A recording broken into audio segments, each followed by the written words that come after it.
So the fact that there was no Quidditch in Hogwarts Legacy was kind of a bummer. I'm sure so many of you thought that it was a huge letdown. But the thing is, I don't think we're gonna get it in the sequel either. We can't cancel Quidditch. Quidditch is part of the lore, thus it should be in the game.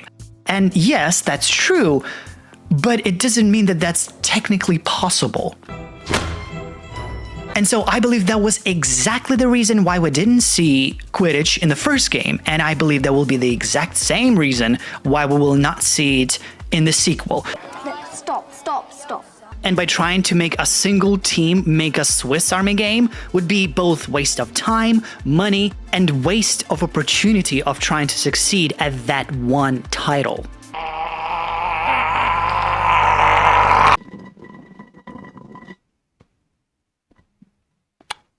Okay. Now, while I agree that there won't be, Quidditch Champions level gameplay in Hogwarts Legacy 2, I respectfully disagree that there won't be Quidditch at all. I understand why our beloved Snow Bro came to this conclusion, but I'm afraid I'm going to have to argue a counter-argument. Witness for the defense! Hello, crows and non-crows alike. My name is Joe Mag, otherwise known as Support Crow, and today I would like to discuss how Quidditch will be in Hogwarts Legacy 2.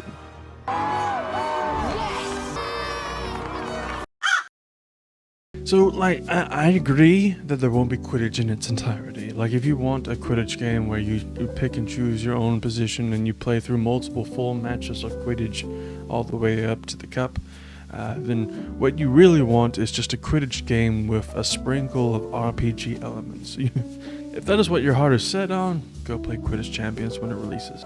However, is the alternative to just not have Quidditch at all? No, I don't think so. I believe there's 3 ways we can have our Quidditch game while still maintaining that core single-player role-playing wizarding adventure that we love so much. Number 1, minigames. Quidditch in the old Harry Potter games worked the same way, more or less.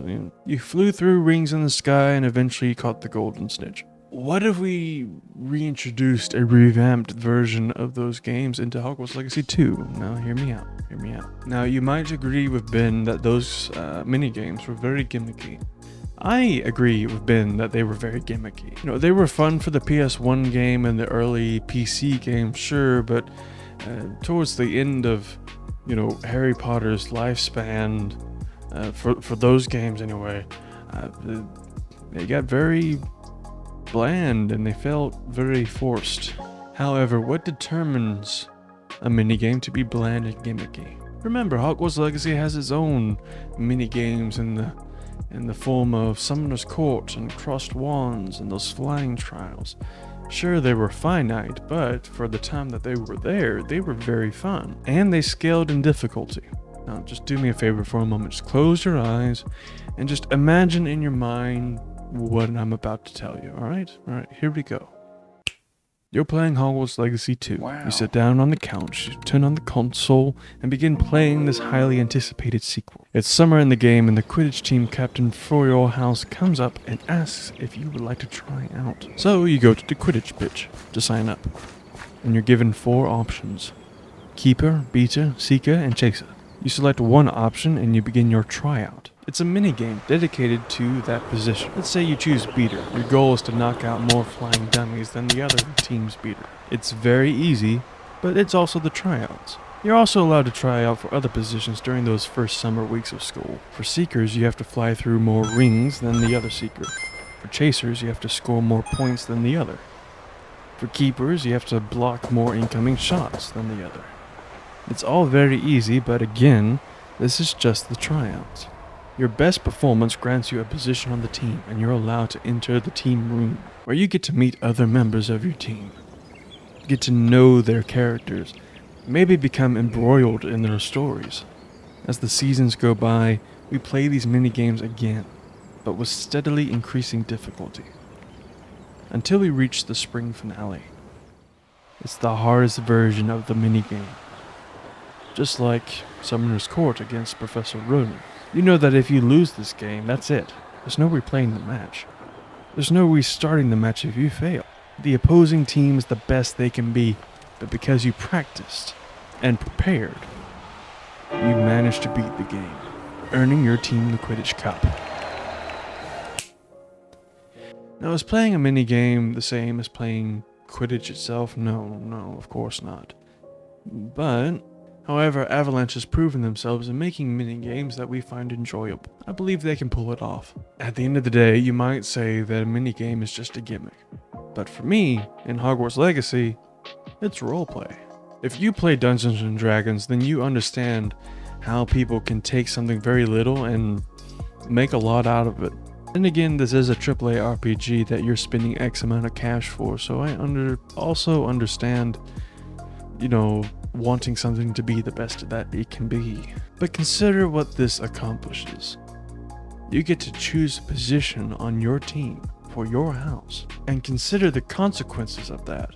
You may be working with different members between houses. If you're flying for Hufflepuff, Imelda Reyes, the person who sent you on those time trials in the first game, is not going to be on your team. You're going to be competing against her. However, on the Slytherin team, she'll be on your side. She'll be working with you. And we may even discover more about her character than we did in the first game this way. Is it just mini games? Sure. But we allow the player to define themselves further, allow choices with unique consequences, and ultimately provide a Quidditch experience in a fun and unique way. Number 2, multiplayer. Of course, if WB wants multiplayer in the next Hogwarts Legacy game, then I really can't see Quidditch escaping that.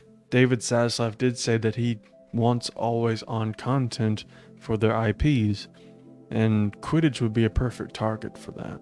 For that, they could pull like a Dragon Age Inquisition, where they outsource the multiplayer mode to another studio and it gets built with its own budget and its own timeline, while the main team at Avalanche gets to, craft the Hogwarts experience that we're actually putting money down for. I know some people have said, it could just sort of connect us into Quidditch Champions, like you go into a menu and you hit multiplayer and then it just sort of launches Quidditch Champions. I disagree with that. I wouldn't, personally, I would not like that at all. Quidditch Champions does promise to be a well-rounded Quidditch experience, this is true, but it is a different art style and a different time period. If I go to play Quidditch in Hogwarts Legacy, then I want a Hogwarts Legacy style of Quidditch, authentic to the time period and the style Hogwarts Legacy is set in. Seeing Harry Potter fly around in a cartoony art style will just break my immersion faster than you can say snap, crackle, pop. And honestly, I think that's the bigger issue out of all of this.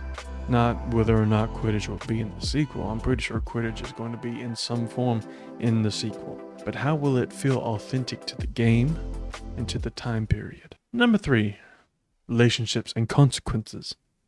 In this one, we're not really a Quidditch player at all. We're not playing Quidditch. We're just a fan out there in the stands.